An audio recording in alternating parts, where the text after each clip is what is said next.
If I had to start all over again on YouTube, no subscribers, no views, no sales, no business, nothing, would I do it again? Is it worth it? 1000% I would, but with a different strategy. First, I would have a mindset reset to understand that YouTube is not about you. When starting from zero, I have to remember that people are not coming here searching for me, especially if they don't even know who I am yet. They're usually searching for help or entertainment of some sort. So the first shift I would make is stop making videos like I'm the main character and shift and make videos that solve their problems. And this goes for any niche, yes, even vlogging, family channels, instructional videos, gaming channels, because you can still tell your stories, you can still share your life, but every video needs to have a point of view. What is this video going to help somebody with? Why are they going to watch this video? What am I teaching? What's the transformation that they'll get from this one video, no matter what I'm sharing about? What is something tangible that they're taking away from this video? So if you're vlogging your family, you know, why would a mother or why would somebody watch this video? What are you sharing that's tangible for them to take and do it in their own home? If you're doing gaming, what point of view or what's something, at least one thing that you can ground that video on that makes them say, you know what, I want to go and try that as well. If you're doing fashion, you know, instead of just saying I'm talking about blue shirts this week, what's the point of view? This is the one color that you can wear in the fall that never goes out of style. So ground all of your videos on at least one point of view that somebody can get something from. Actually pick topics that are in demand. The worst thing to do is start a YouTube channel and you're creating content and you realize, wait, nobody cares about this topic. And so if I was starting over from scratch today, I would choose at least 1 to 2 topics that I could potentially like map my channel around. And before I start making that content, I'm gonna go and validate that idea. Meaning I'm gonna look and see, are people searching for this? Are there other creators making content around this topic that's already performing well? Can I add a unique point of view to this topic? Because we don't just want to copy, we want to see how can I enter into the space that's already doing well and then add my unique twist to it. That's how you can stand out from all the competition. So if I know that I'm interested in maybe publishing books, but I'm also just interested in general business, I'm gonna take a keyword. And when I say a keyword, one word: publishing. Search it and see, are there recent and relevant videos popping up on YouTube that align with that topic? Recent, within the past year, relevant, over 100,000 views. If this topic has demand, time for me to go make my first video. If not, on to the next topic. If you are a vlogger and you have kids and you're interested in sharing about homeschooling, put in homeschooling and just look to see if there's demand, and if not, on to the next. Once I have strategy and kind of have my topics in mind, now I need to create a system that works for me. People often ask, okay, how often should I post? And I say be consistent, but you define what consistency means to you. If I'm starting from scratch, I'm not gonna promise that I'm gonna be posting 3 videos a week. Let's just be real. I'm gonna start with a system or a consistency pattern that I can maintain. So maybe that's just 2 videos in a month. Maybe that's a video every other week or video once a week.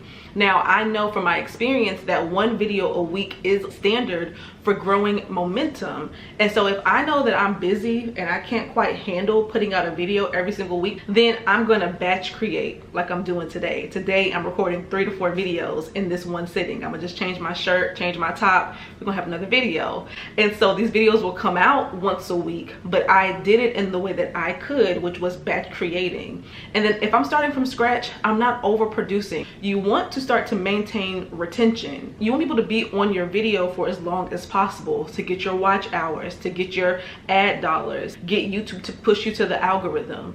And so one of the best ways to retain your viewer is when you watch your video back and you're editing, and y'all will know what I mean when I say this. If there's any part of the video where you start daydreaming or your eyes kind of glaze over, you better believe that your viewer is going to be doing the same thing. So whenever I start to get bored or repetitive or stuttering or pausing, because I pause to read my notes. My notes are right here, y'all. Okay, I'm pausing and I'm reading, but y'all will never see that because I just click, cut that part out, throw it out, and then we move on. And let that be the extent to your editing. because I'm gonna focus my time on my title and my thumbnail.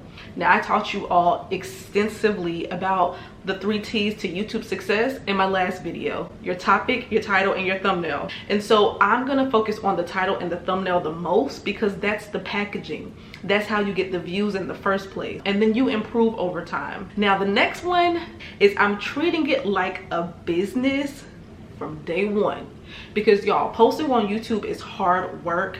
You deserve to get compensated for that even before you're monetized. I don't mean come on here and say, y'all, hey, buy this, buy this, buy this, but be strategic.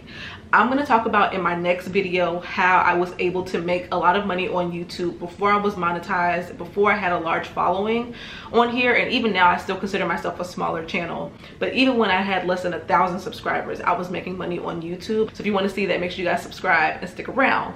But what I will say here is, at least start getting strategic. You ask yourself 3 main questions, which is going to lead to all your sales in the future.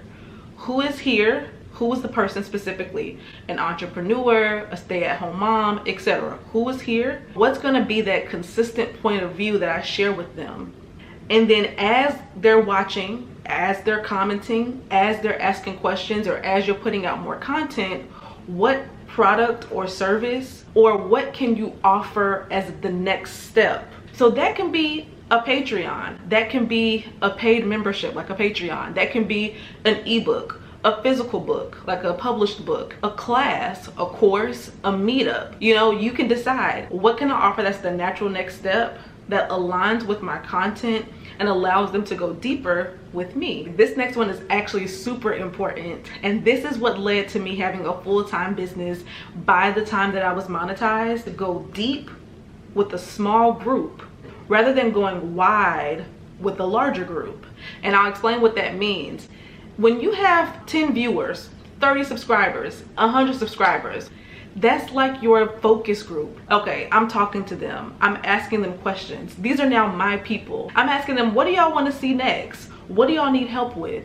Did you guys like this video? As you see what they're responding to, that's gonna help you to do more of the right thing. So if you only have 100 subscribers and you put out 5 videos and one of those videos get like 1,000 views, more than the other ones, that tells you what to focus on next. Build with those who are already there. And this is how I was able to have a full-time business by the time I was monetized, because I listened to them. Y'all have more questions about this? Okay, here's a product. Y'all enjoy this messaging? Here's a t-shirt. Y'all want to have Bible study? Here's a devotional.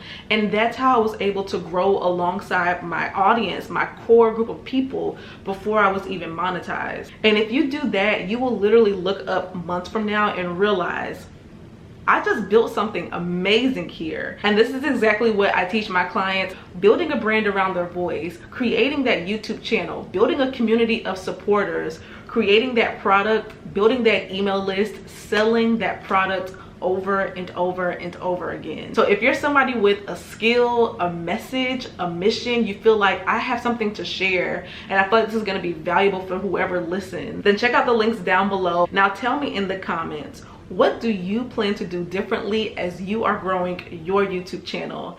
If you're new to my channel, hit the subscribe button, and I will see you guys in the next one.